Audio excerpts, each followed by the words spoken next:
E eu tô numa falando de fase. gente que tá dentro da igreja ali todo dia fazendo, e tô falando da gente também, né? Assim,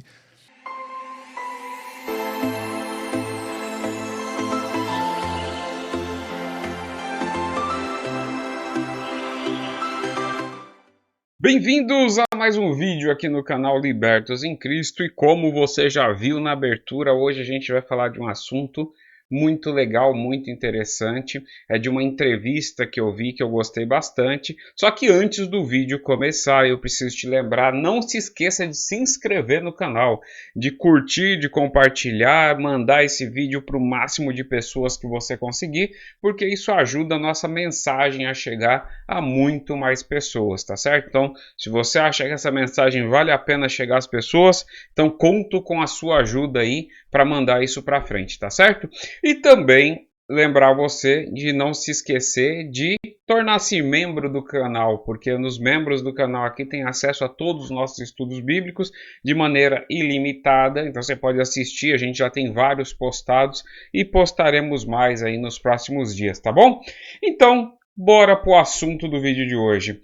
Bom, esses dias atrás, para ser mais específico, acho que uns 2 dias atrás, estava assistindo uma entrevista muito legal. Uma entrevista de um lutador chamado Lyoto Machida. Ele é conhecido como Lyoto the Dragon Machida.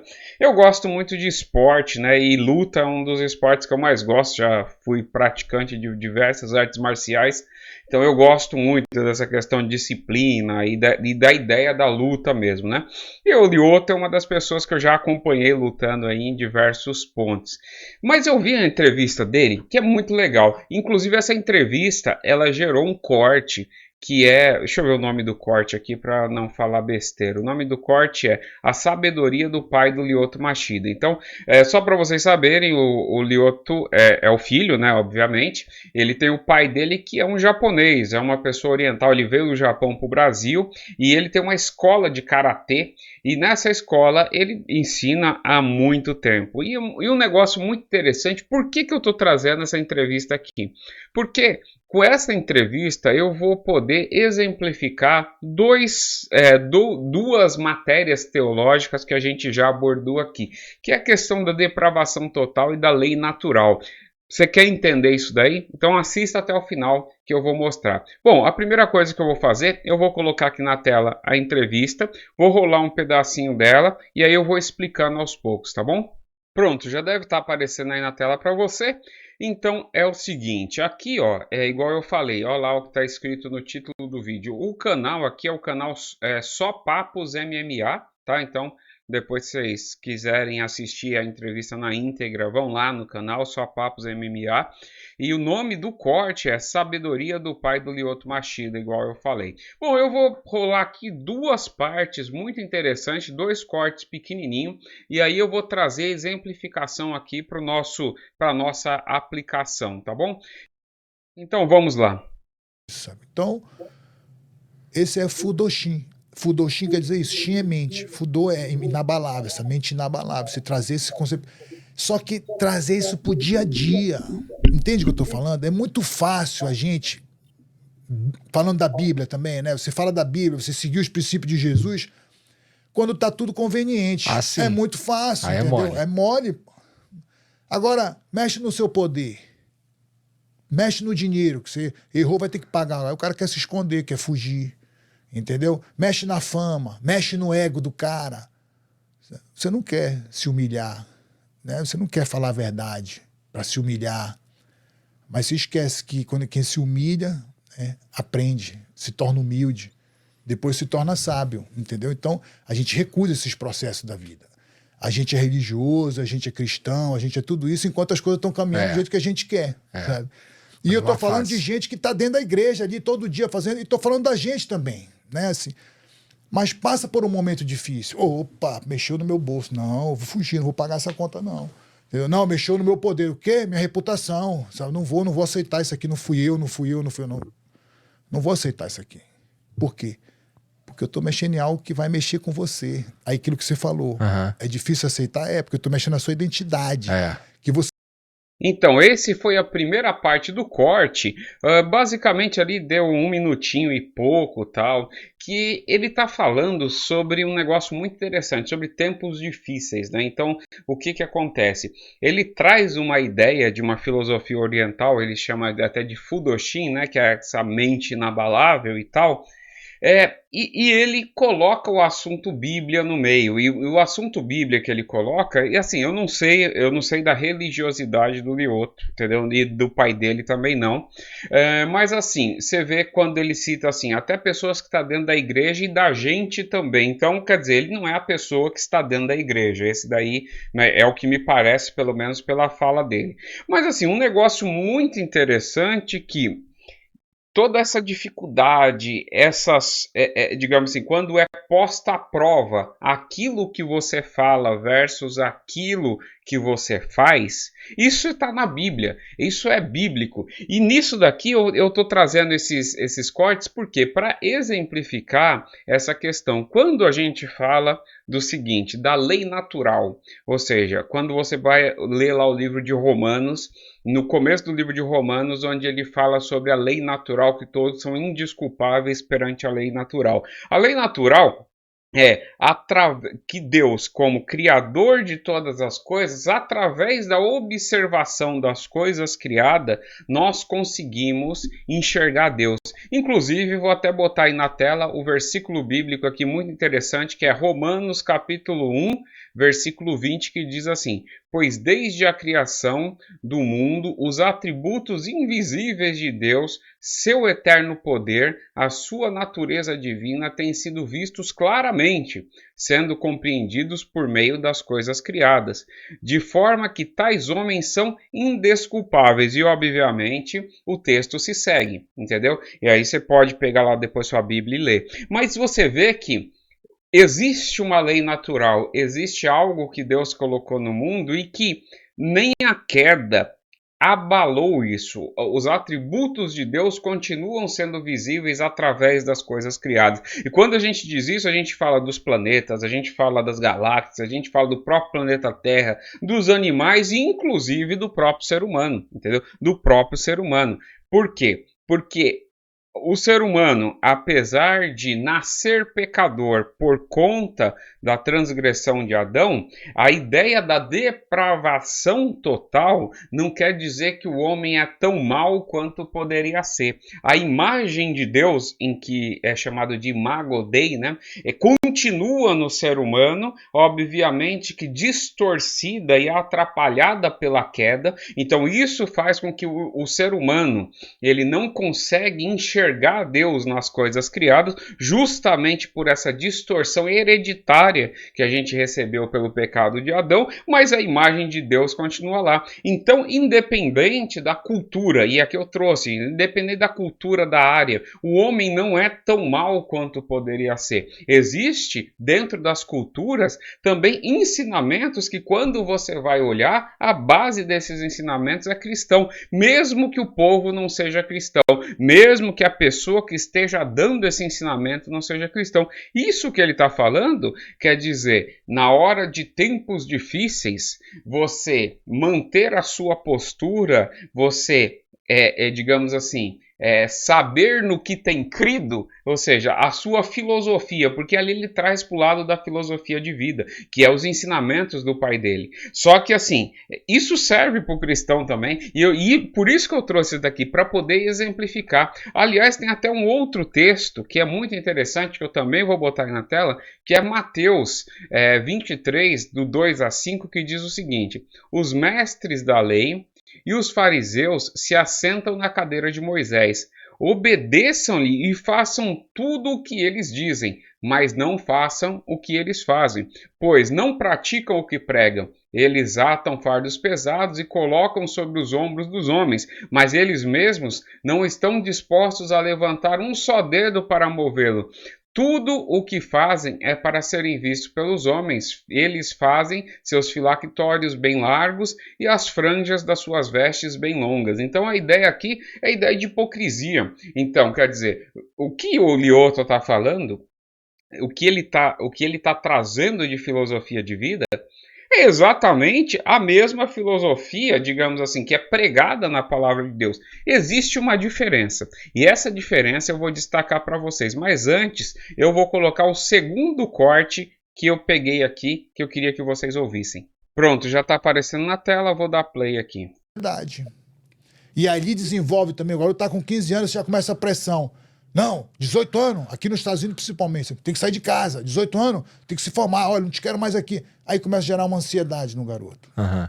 Ele sai do momento presente e se projeta para o futuro. E aí começa o processo nosso de aprender dessa forma. Eu tenho que fazer isso. É ansiedade, é o medo. Aí depois você tá numa corrida dos ratos, né? É a corrida dos ratos, você não entende. Hoje eu estava conversando com um cara, por que tanta pressa? Ah, eu quero ler, sabe, 3 livros por mês, 4... Para que tanta pressa? Tu tem que estudar o livro, anotar, fazer um resumo. Não é ler qualquer livro, pô. Eu não vou ler qualquer livro, eu vou ler um livro que sirva para mim, que esteja conectado comigo, alinhado com o meu princípio, com o meu propósito. Isso vai servir. Eu não vou ler qualquer livro, entendeu? Uhum. Não, porque eu tenho que ler 5 livros por mês. Para que 5 livros por mês? Que corrida besta é essa? Você quer se comparar com quem? Você nem reteve o entendimento de cada livro. Entende o que eu estou falando? Então, e essa é a correria nossa. Não, tem que fazer. Eu estou fora dessa corrida. Já falei para todo mundo. Eu estou fora. Em primeiro lugar, eu estar bem. Minha família tem que estar bem. A gente tem que viver uma vida em paz. Sabe? Ah, Lioto, mas dinheiro, não sei o que. Não tem dinheiro, não tem problema. Eu vendo da minha casa, pego o dinheiro, vou uma casa menor. Não tem problema nenhum. Não é tudo. E as pessoas ensinam hoje o contrário, né, na internet. Porque o dinheiro é o poder. Olha, vem aprender comigo, é ganhar dinheiro, não sei o quê, não sei o quê. Eu discordo disso. Você tem que ter uma vida, não sei o quê, inabalável de dinheiro, de isso, daqui, uma vida aqui histórica, uma vida que ninguém sabe. Pra quê? Bom, neste segundo corte, nós vimos aí o quê? Ele comentando algumas coisas sobre ansiosidade e como que isso atrapalha a vida das pessoas.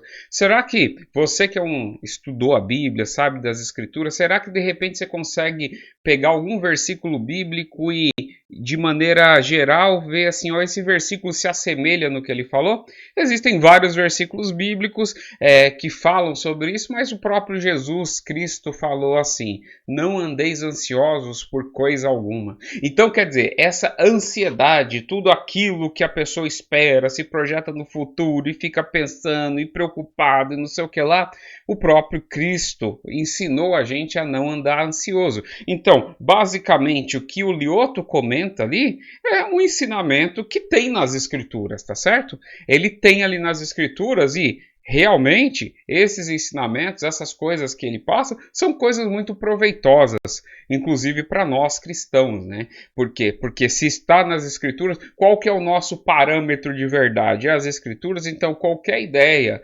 qualquer filosofia que traga nós para cumprir aquilo que as Escrituras dizem, para a gente é muito proveitoso. Segundo o próprio Lioto, toda essa cultura e todo esse ensinamento ele recebeu do pai dele. E o pai dele é um japonês, vem lá do Japão.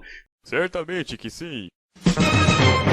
Para o Brasil, e ele, segundo o próprio Lioto, ele disse que isso faz parte da cultura japonesa, né? Então, quer dizer, o pai dele estava repassando algo que ele aprendeu culturalmente. Então, a gente consegue observar, e esse daí é um exemplo muito maravilhoso, que mesmo em países, e aí no caso do Japão, o histórico do Japão com o cristianismo não é aquele histórico muito longo. Existem muitos japoneses que são cristãos, mas o cristianismo não foi a religião de base ali de fundação do Japão. Então, portanto, grande parte da cultura japonesa, ela não é uma cultura cristã. Mas, mesmo assim, nós conseguimos observar essa similaridade em muitas coisas. Por quê?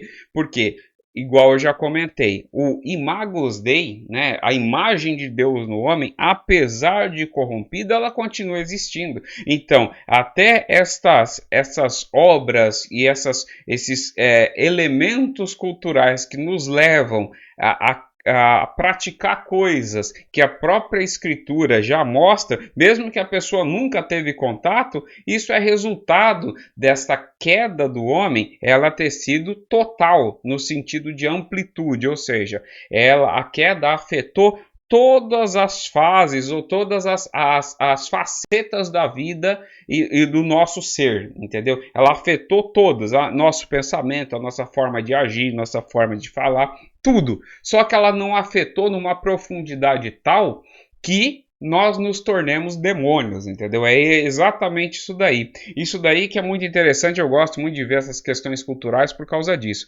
Mas daí pode surgir uma pergunta muito importante.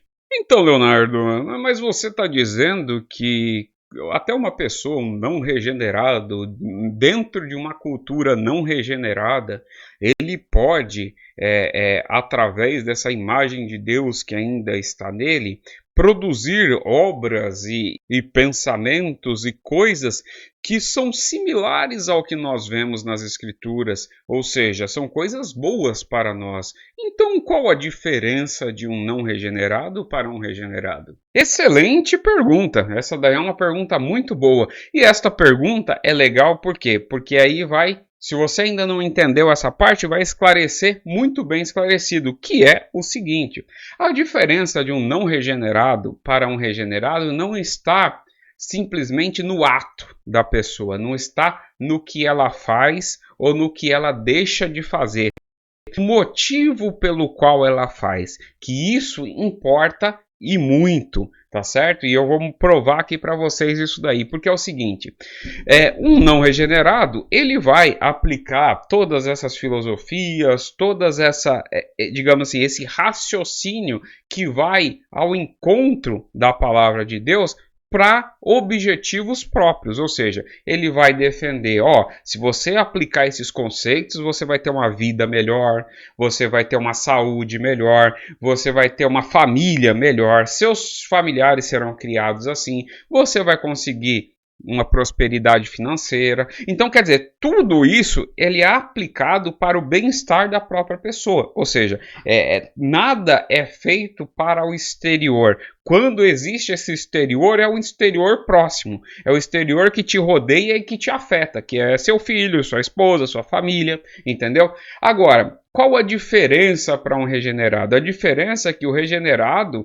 ele faz todas essas coisas, é verdade, mas para a glória de Deus. Porque tem um versículo que inclusive eu vou colocar aí na tela agora, que diz o seguinte, esse versículo fica em Romanos 14, 23. Mas aquele que tem dúvida é condenado se comer, porque não come com fé, e tudo o que não provém da fé é pecado. Então, tudo o que não provém da fé, inclusive as boas obras. Se as boas obras são feitas com o intuito de benefício particular, e o intuito não é louvar a Deus nas suas boas ações, a sua boa ação é pecado, entendeu? Essa que é a grande diferença. Então, um não regenerado, de maneira nenhuma, consegue produzir boas obras para Deus, porque para que a obra seja boa para Deus, ela não necessariamente precisa ser só a obra, é a obra e mais a intenção.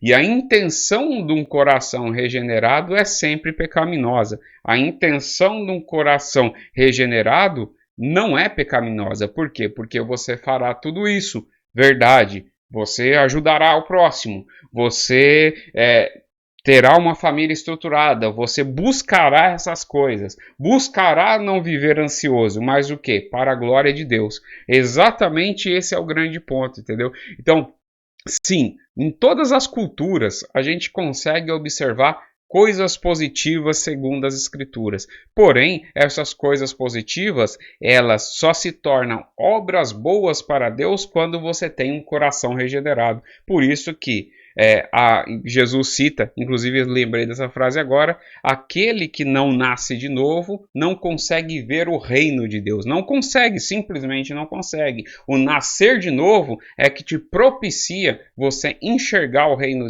de Deus e entrar no reino de Deus, tá certo? Eu assisti, achei uma entrevista muito legal. Se vocês quiserem ir lá assistir, aconselho. É um conselho muito legal. Obviamente, tudo aquilo que ele disse, toda essa questão de benefícios para a vida é verdade, é realmente muito bom, conselhos muito legais, mas para nós precisamos, além de buscar as coisas dessa vida, buscar o que é superior. E buscando o que é superior, só quando aplicamos tudo isso para a glória de Deus. Tá? Agradeço a vocês aí que assistiram. Gostaram? Dê like, curta, compartilhe, manda para as pessoas. Nos vemos no próximo vídeo ou numa próxima live. Que Deus abençoe a todos.